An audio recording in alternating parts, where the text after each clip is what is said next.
The past couple of years has seen a surge in house prices around the world. This has pushed up house price to income ratios to record levels, in many cases outstripping the last boom of 2007. This is a major warning signal. Prices are unsustainable, and in recent months prices have started to fall rapidly in at least 10 countries around the world. Countries with the biggest housing booms in recent years, like Canada, US, UK and New Zealand, are now seeing the biggest falls. So the question is, how much will prices fall, and to what extent will it be similar to the last housing boom and bust?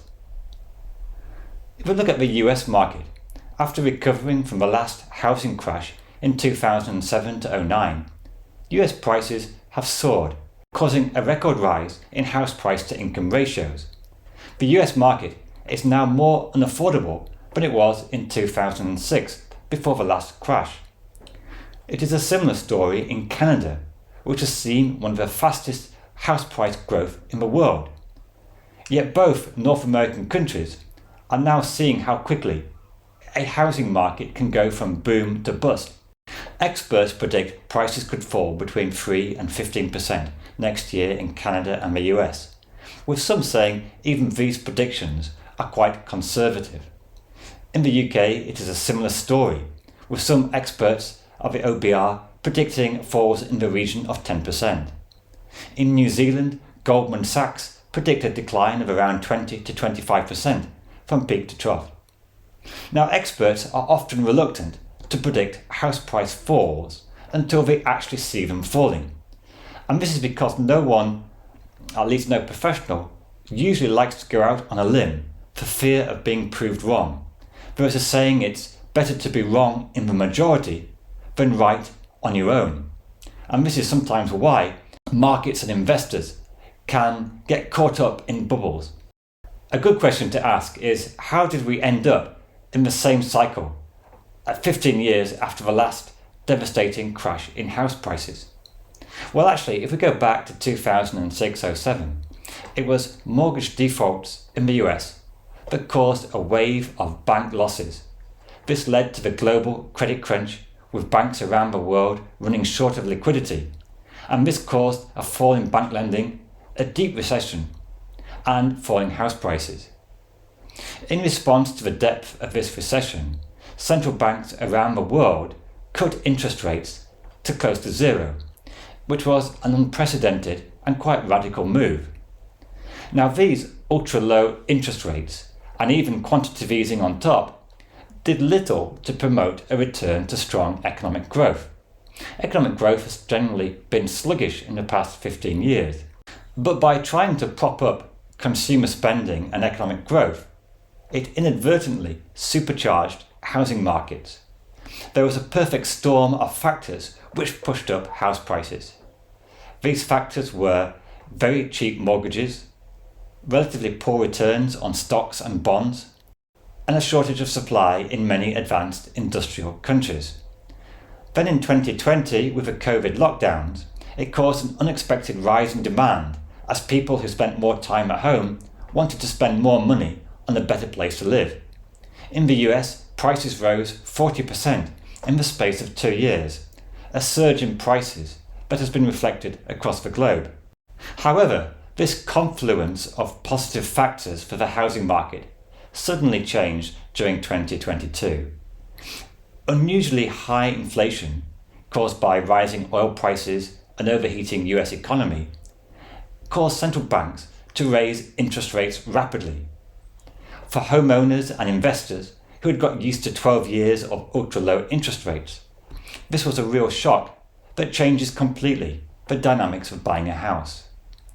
Supposing that you could afford $2,000 a month on mortgage payments. When interest rates are 3%, you could get a mortgage for $420,000. But now that interest rates have gone up to 7%, paying $2,000 a month means that you can only afford to borrow $285,000. Understandably, this sharp rise in interest rates will reduce demand for buying a house from both first-time buyers and buy-to-let investors. First-time buyers can't afford like they used to, and buy-to-let investors have quite a low return. In the 2010s, buying a house was one of the best forms of investment. It was cheap to get a mortgage, rental income was good, and rising house prices all made it attractive for investors to buy.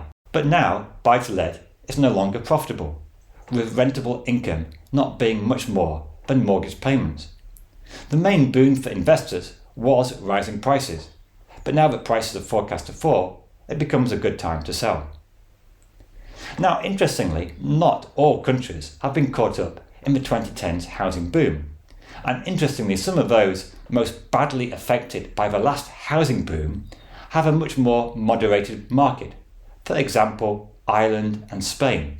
Ireland's price-to-income ratio is still below their last peak, and Spain's house prices have grown only moderately. And both these countries have fairly moderate household debt to GDP compared to Canada and Nordic countries who see much bigger increase in house prices. Per square metre, Ireland has one of the cheapest housing in Europe, compared to Czech and Slovakia, where it is much more expensive. So ironically, those countries like Canada, Australia, Nordic countries, who avoided the worst of the last housing has made them much more susceptible to this one. Sweden's central bank boss has likened the level of household debt to like sitting on a volcano. But perhaps the biggest housing bubble comes in China. China saw a 378% rise in house prices in the past 16 years. And if we think that London house price to income ratios are absurd at 14 times income, just think of Beijing, where it is 44. The problem in China is different to elsewhere. There was a boom in not just buying, but also building too. And in a bid to raise finance to build more houses, property developers sold houses even before they'd been finished building. But understandably, Chinese mortgage payers got fed up with paying a mortgage for a house they couldn't live in. This led to a mortgage strike in China, and the property market went into crisis, with the biggest home builder running out of finance. Combined with COVID lockdowns, the Chinese property market is under great stress, and prices are falling quite rapidly. What about the impact of a fall in house prices? Because the last housing crisis was pretty devastating for the global economy. Well, in some ways, this house price fall will not be quite as devastating as in 2007 and 2008. Firstly, there are not as many subprime mortgages sold. Banks are not exposed to as much subprime mortgage debt. They have better capital buffers. We have learned something from the last crash.